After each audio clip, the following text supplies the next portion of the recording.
Hi gardening friends, I'm going to do a patch update for you today.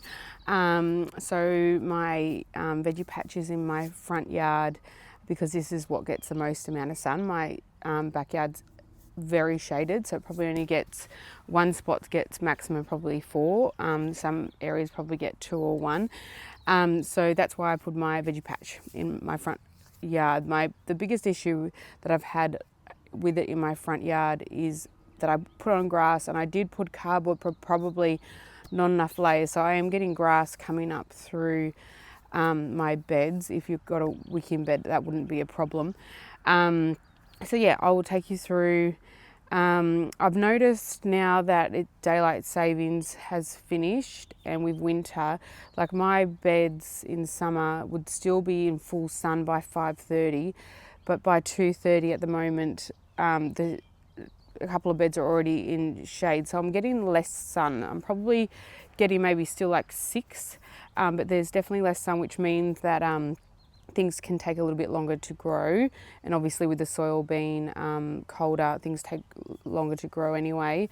But yeah, that's just one thing that I'm noting. But anyway, it's still good to have things growing over winter. I've put in a lot of root veggies this time. I haven't put in brassicas just because I've had such a little busy life and I just didn't have time to raise the seedlings in pots first. I also didn't want to deal with aphids and the white butterfly. I just wanted to focus on putting more root veggies in and getting more out of each bed as well, because brassicas, they take like a lot of space in your bed. So that's what I've done this season. I will do brassicas again next year. It was just like, sometimes life gets in the way. I know some people don't even grow veggies in winter because it's like they're not huge producers, but I still think it's so worth getting some root veggies in, or getting some things that are like, you can do some quick turnaround things. Like I'm going to do radish for the first time when the root veggie period comes up. And like that's a quick turnaround of I think it said 3 to 4 weeks. It might be a little bit longer in my yard because of the shade, but anyway, I'm going to give that a go. So yeah, even if you have a bed of carrots, get something growing over winter. Excuse my lip, this is not food. I punched myself in the face on Tuesday. I went and bought some washed sand for replenishing one of my beds, and I was pulling out of my boot, and I let go of the handle somehow and just like punched myself in the face. Anyway, I've been eating on this side of my mouth. Anyway, this is not food. But anyway, life goes on. So I will show you each bed what I'm up to, and then in my backyard is like where all my perennials are, and I'm doing like quite a bit out there at the moment. So I'll do that in another video because it'll just be way too long. It's already 3 minutes. So here, I'll take you over. Okay, this is bed number 1. I've got 6 ovals in my front yard, which I just think it's a perfect number for me. I'm a family of 3, so it's me and my 2 kids. I find 6 is awesome because if seasons are still growing and you've got a new season starting, I just love having 6 because I'm not pressured for bed space. But I know not everyone obviously has that amount of space in their yard to have this many beds, and you have to be creative and put more companion planting in and variety into one bed. But my brain kind of likes structure, so I kind of do have beds that are dedicated to a veggie. And during summer I did get a little bit better at companion planting. So you'll notice with my beds, they are quite like this is the strawberry and blueberry bed. So number 1 bed, strawberry, blueberry. So the focus of this one at the moment is just to bring down the pH level. I'm hoping to get it to 5.5. So I'm checking the pH level every 4 weeks and adding sulfur. So it's a long process to bring your pH level down, and I'm going to do a video about pH levels with Keith soon. So yeah, look, this one's just growing at the moment. I did get a message from Nat in Warren. Her strawberries have just gone out of control. Her bed is like overflowing with strawberries. She sent me a message and said like, help, what do I do? I've got too many strawberries. I'm like, oh my gosh, I wish I had that issue. And what to do when the frost hits. And they are a little bit frost sensitive. So when the frost really hits, you can put like a frost cover over them. I wouldn't go like moving them out and then putting them back in. I would just let them be and just protect them. That's my personal opinion. There's gurus out there that might say something different, but I don't think, like, if they're all nice and established and the roots are happy and they're all healthy looking, just protect them over the frost. So this is bed, yeah, number 1, strawberries and blueberries, and they all are looking pretty good in here. And I did just put another 4 plants of strawberries in there as well with my runners, because strawberries, the plant ends up having runners and it can establish a new plant. And what I've done, because I won't be doing them in like pots, I've actually just like anchored it down. I think Mum gave me this little cute bird. I'm trying to get the shade. It's got like little prongs like this. So that's my new runner anchor. And see, that's now established and created a new plant next to this one. So it comes off with a string, a stem, and yeah, so I'll be just going around any runners I have, anchoring them down because it needs to have contact with soil. So yeah, get yourself a cute little anchor, and yeah, anchor the runners in so they can establish. Okay, bed number 2. This isn't going so well. It was meant to be my garlic and onion. The garlic, I tried to keep, I read somewhere you could freeze your last harvest, like the cloves, and I don't think they've germinated. So I've only got a few in there, so I might just put other root veggies around it. And my onions, I don't think all germinated either. I have it netted.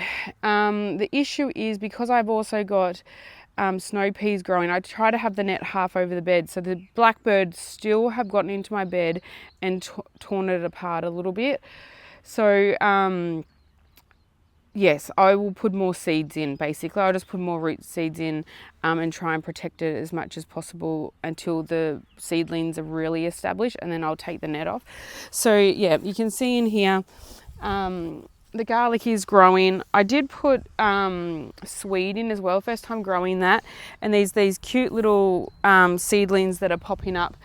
And I have to learn more about it, but I probably need to thin them out because I did put a couple of seeds, and you can see the blackbirds have just dug in holes in here and really upset the root system of those very young seedlings. So that's a real shame. And then I've got my my snow peas growing there. See, this is the grass that's growing through the beds. And it seems to be 2 beds in particular, this one and this one here, and maybe I didn't cardboard it enough, like thick enough initially, because I don't seem to have issues in my other beds. So yeah, cardboard to suppress the grass and weeds. So yeah, I'm going to put more seeds in here. But otherwise, yeah, onion and garlic take a really long time, and I'm okay about that because I do have enough beds that I can sacrifice a whole bed for that waiting time. So you can see the onions are just so dainty, and so if the blackbirds get into it, they just pull them out. So yes, and you can cut the onions as they grow and use them as to eat as well. So yeah, you can use the stems as well, like a spring onion type thing. So if you don't have spring onion growing, that's something you can do as well. And then oh no, these are my sugar snaps. So when the high growth period for above ground veggies the other day, I had a couple of gaps, so I put more in. They are seeds I saved from last year, so I'm amazed that any worked, but even the extra ones I put in, maybe they won't work either. But anyway, that bed's going okay, but it needs a bit more love. We put in some more seeds now. The blackbirds got in here. Okay, bed number 3 is my beetroot bed and snow peas. So I didn't have a huge germination rate for my my beetroot. So I've put in more seeds. So they're all coming along. I've got red, the golden and white beetroot in here. So I've gone through, there's the garbage truck. I've gone through and filled any gaps with more seedlings. So they're starting to pop up. Once those extra seeds I've put in are stronger, I will take off the netting. But why they're so fragile, if a blackbird got in there, they're just going to pull them out. So yeah, I have gaps, as you can see, but little new beetroots are popping up. So I'm just going to keep protecting that for now. And the snow peas are climbing up. And I do have grass in that bed. But otherwise, that one, beetroot's my favourite veggie to grow. I absolutely love it, and highly recommend. So bed number, what are we up to? 4. So I just have pulled out all my beans. My beans had finished from summer, and I had some self-sown lettuce popping up, and I put in some extra lettuce as well. So this is kind of just a lettuce bed at the moment, and I have put some more snow peas for the other side of the frame as well. So a customer had mentioned about the blackbirds, and they don't like shiny things. So I've just this morning put CDs in here to try and deter the blackbirds. I can't net it because it's just an awkward bed with the frame in it. And so yeah, you can see the blackbirds have like dug up all the lettuce in there. So the CDs, I'm hoping that will keep the birds out. So I might put even a few more in there. So it's got some herbs and flowers still in there from growing from summer. And then I kind of replenished along the inside of the bed there and put some more snow peas in there. In autumn and winter, because it's corrugated iron beds, our beds that we make, in winter, because the roots and for germination, like they actually like the warmer. So you can plant right up to the edge for your seeds, but in summer I always leave a bit of a gap because the corrugated iron heats up, and so you don't want things to burn and overheat. So, but because it's autumn, I've gone right up onto the corrugated iron for those. That was bed number 4. So yeah, that would kind of just be a lettuce bed for now. Bed number 5 is carrots. So I've just taken off the netting this morning. Now that this is all established, the blackbirds, even if they got in there, they're not going to do much damage.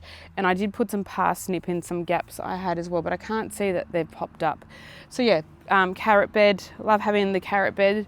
It's so easy to do and so easy to sow seeds. With my root veggies, I would never buy punnet seedlings from a store. I would always put root veggies in by seed directly into the bed.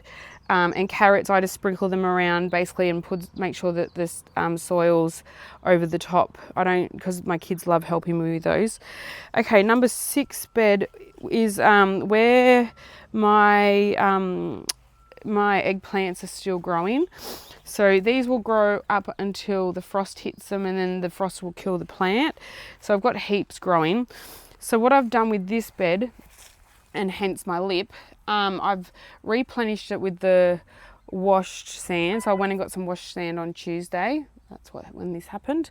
And my compost from out the back, my homemade compost, it took 6 months to make basically, and it just replenished this bed. So with a bucket of sand and the compost, my homemade compost, it's replenished this bed. And I've also put worm castings in and rock dust, and I will put go-go juice. When the root veggie period comes, I'm going to put radish in here. So because radish is a quick growing veggie, I thought have that in here, because when the frost hits and basically the eggplants will all be finished and the radish will be finished around the same time. So I am going to put radish into this bed, and I've never grown it before, so I'm going to give that a go. So yeah, I've replenished around the eggplant, and I'm going to put a radish in there. And I'm also going to put radish in my wicking bed that's behind just here, just to play around, see how it goes in the wicking bed, which it's a lot shady. So I'm going to put it into both spaces just to see, have a little play basically. So that's where this is here. I've replenished and put heaps more sand in here. Wicking beds love very sandy soil, so the water can wick to the top and it doesn't get gluggy. Because it's damp at all times, you want it really sandy, more sandy than what your traditional garden bed is. So I've done that. You can see it's all moisture in there. It's wicking its way to the top. It needs to have a mulch on wicking beds to stop the water from evaporating, but it's because it's in a shaded spot, it's actually not too bad. But I'll put radish in there on the root veggie period. So there's the 6 beds. My dahlia is just finishing off, so I'm going to put something, take out the tubers. And actually a customer, Alison, she's going to teach me how to separate the dahlias. So I'm just going to let that finish and then put something in there. And then with my sweet potato, I am going to try and save some slips. Over winter. I'm going to get some slips and put them inside into water and save them over winter, because the frost will kill your sweet potato. And then with the slips, after the frost has finished, I will put them back into an actual oval bed. I want to have a whole bed for sweet potato in an oval. I was going to say something else. But when I put in the slips in spring, I try to put the slips back in. I didn't harden them off and they all died. So when you are putting new seedlings in or something new to the patch, especially as it gets hotter, things need to be hardened off so that they're not getting the shock of their lives, because I killed them all basically. So that's what I'm doing with the sweet potato. I still have bees around, but there's nothing that needs pollinating. Everything's self-pollinating in the patch at the moment, but I still do have my pots that I had in my garden beds around, and I still do have water dishes for the bees. Actually they need topping up. So yes, I still have water dishes for the bees, just so we're being friends to the bees. But I just did see one on there before. Yes, I've still got some of my pot flowers in around as well. So there we go. That's really my patch update. I'm loving this time in the garden. Autumn, it's become my new favourite season. I am out in the back garden today putting some extra plants in that I bought. So I'm playing around out there today because I'm just waiting for the root veggie period now to put in some more seeds. And then I've just got my little herb station going on here as well. And I need to work out what herbs won't handle the frost, because I think like basil and things will die, and I'll move them inside the house as well. So I need to work out more about herbs and which ones won't survive. Anyway, this is huge. I think 16-minute little update. But I hope that you've got something out of it. Okay, I hope you're doing all well, everyone in the patch and in autumn. Get something in, even if it's low maintenance things like carrots or beetroot or something that just are just so easy to grow. And yeah, just give it a go.